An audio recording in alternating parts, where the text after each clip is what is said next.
الحمد للہ رب العالمین والصلاة والسلام علی خاتم النبیین اما بعد فاعوذ باللہ من الشیطان الرجیم بسم اللہ الرحمن الرحیم قل للذین کفروا ستغلبون وتحشرون الى جہنم وبئس المہاد۔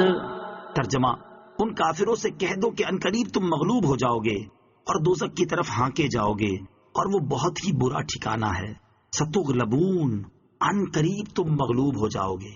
حضرت عبداللہ ابن عباس رضی اللہ تعالیٰ عنہما سے مروی ہے کہ جب بدر میں کفار کو رسول اکرم علیہ الصلوۃ والسلام شکست دے کر مدینہ طیبہ واپس تشریف لائے تو یہودیوں نے کہا کہ قریش تو فنون حرب یعنی جنگی طریقوں سے نا آشنا ہیں، اسی لیے شکست کھا گئے۔ اگر ہم سے مقابلہ ہوا تو معلوم ہو جائے گا کہ لڑنے والے کیسے ہوتے ہیں۔ اس پر یہ آیت کریمہ نازل ہوئی اور انہیں یہ غیبی خبر دی گئی کہ وہ دنیا میں مغلوب ہوں گے، قتل کیے جائیں گے، گرفتار کیے جائیں گے اور ان پر جزیہ مقرر کیا جائے گا، اور آخرت میں دوزخ کی طرف ہانکے جائیں گے۔ چنانچہ ایسا ہی ہوا، اور کچھ ہی عرصے میں یہودی قتل بھی ہوئے، گرفتار بھی کیے گئے، اور اہل خیبر پر جزیہ بھی مقرر کیا گیا، اور قیامت کے دن انہیں جہنم کی طرف ہانکا جائے گا۔ قد كان لكم آية في فئتين التقتا فئة تقاتل في سبيل الله وأخرى كافرة يرونهم مثليهم رأي العين والله يؤيد بنصره من يشاء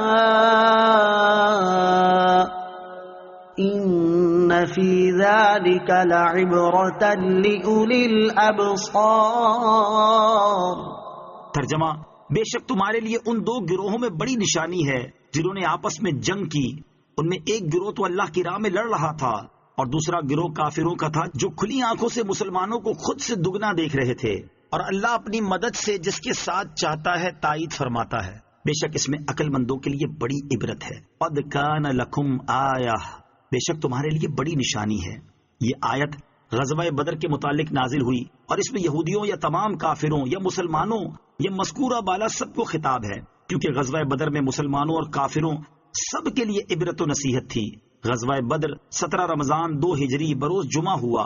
اس میں کفار تقریباً 1000 تھے اور ان کے ساتھ بہت زیادہ سامان جنگ تھا، جبکہ مسلمان 313 تھے اور ان میں سے بھی اکثر نہتے تھے۔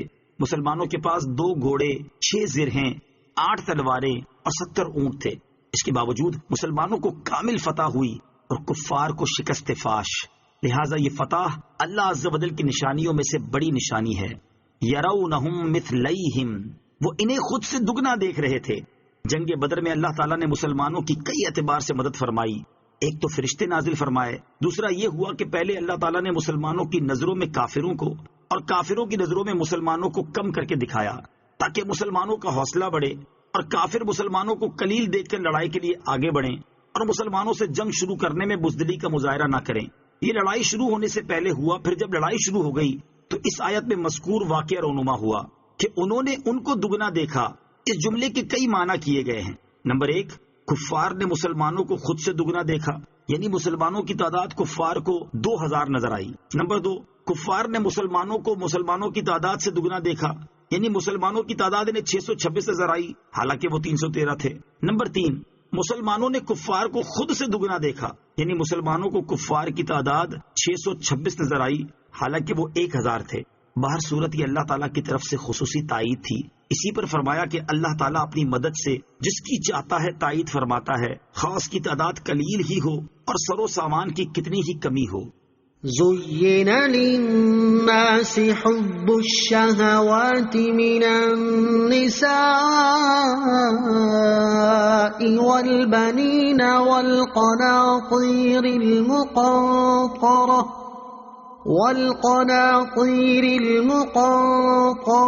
من الذهب والفضة والخيل المسومة والأنعام والحرث ذلك متاع الحياة الدنيا واللہ عنده حسن المآب۔ ترجمہ: لوگوں کے لیے ان کی خواہشات کی محبت کو آراستہ کر دیا گیا، یعنی عورتوں اور بیٹوں اور سونے چاندی کے جمع کیے ہوئے ڈھیروں اور نشان لگائے گئے گھوڑوں اور مویشیوں اور کھیتیوں کو ان کے لیے آراستہ کر دیا گیا۔ یہ سب دنیاوی زندگی کا ساز و سامان ہے اور صرف اللہ کے پاس اچھا ٹھکانہ ہے۔ زُيِّنَ لِلنَّاسِ حُبُّ الشَّهَوَاتِ، لوگوں کے لیے ان کی خواہشات کی محبت کو آراستہ کر دیا گیا، لوگوں کے لیے من پسند چیزوں کی محبت کو خوشنما بنا دیا گیا، چنانچہ عورتوں، بیٹوں، مال و اولاد، سونا چاندی، کاروبار، باغات، عمدہ سواریوں اور بہترین مکانات کی محبت لوگوں کے دلوں میں رچی ہوئی ہے۔ اور اس آراستہ کیے جانے اور ان چیزوں کی محبت پیدا کیے جانے کا مقصد یہ ہے کہ خواہش پرستوں اور خدا پرستوں کے درمیان فرق ظاہر ہو جائے۔ چنانچہ سورہ کہف آیت نمبر 7 میں سرحد سے ارشاد فرمایا، إِنَّا جَعَلْنَا مَا عَلَى الْأَرْضِ زِينَةً لَهَا لِنَبْلُوَهُمْ أَيُّهُمْ أَحْسَنُ عَمَلًا۔ ترجمہ، بے شک ہم نے زمین پر موجود چیزوں کو اس لیے زینت بنایا تاکہ ہم لوگوں کو آزمائیں کہ ان میں عمل کے اعتبار سے کون اچھا ہے۔ چنانچہ یہ چیزیں ایسی مرغوب ہوئیں کہ کافر تو بالکل ہی آخرت سے غافل ہو گئے اور کفر میں جا پڑے، جبکہ دوسرے لوگ بھی انہی چیزوں کی محبتوں کے اسیر ہو گئے۔ حالانکہ یہ تو دنیاوی زندگی گزارنے کا سامان ہے کہ اس سے کچھ عرصہ نفع پہنچتا ہے، پھر یہ سامان دنیا فنا ہو جاتا ہے۔ انسان کو چاہیے کہ دنیا کے سامان کو ایسے کام میں خرچ کرے جس میں اس کی عافیت کی درستی اور آخرت کی سعادت ہو۔ یہ تمام چیزیں اگر دنیا کے لیے رکھی جائیں تو دنیا ہیں، اور اگر اطاعت الہی میں مدد و معاونت کے لیے رکھی جائیں تو دین بن جاتی ہیں، جیسے بیوی، اولاد، مال، سواری، زمین وغیرہ۔ تمام چیزیں اگر اپنے دین کی حفاظت اور اللہ تعالیٰ کی اطاعت میں معاونت کے لیے ہوں تو یہی چیزیں قرب الہی کا ذریعہ ہیں۔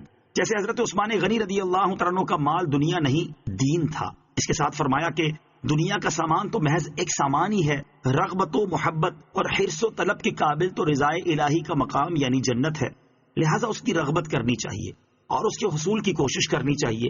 ہمارے لیے اس آیت میں بہت اعلیٰ درس ہے۔ ہم مسلمانوں کی اکثریت بھی انہی دنیاوی چیزوں کی محبت میں مبتلا ہے۔ اہل خانہ اور اولاد کی وجہ سے حرام کمانا، مال و دولت کو اپنا مقصود اصلی سمجھنا، اسی کے لیے دن رات کوشش کرنا، بینک بیلنس بڑھانا، اپنے اثاثوں میں اضافہ کرنا، بہترین لباس، عمدہ مکانات اور شاندار گاڑی ہی تقریباً ہر کسی کا نصب العین اور مقصود و مطلوب ہے۔ اس آیت مبارکہ کو سامنے رکھ کر ہمیں بھی اپنی زندگی پر کچھ غور کرنا چاہیے۔ صدق اللہ العظیم۔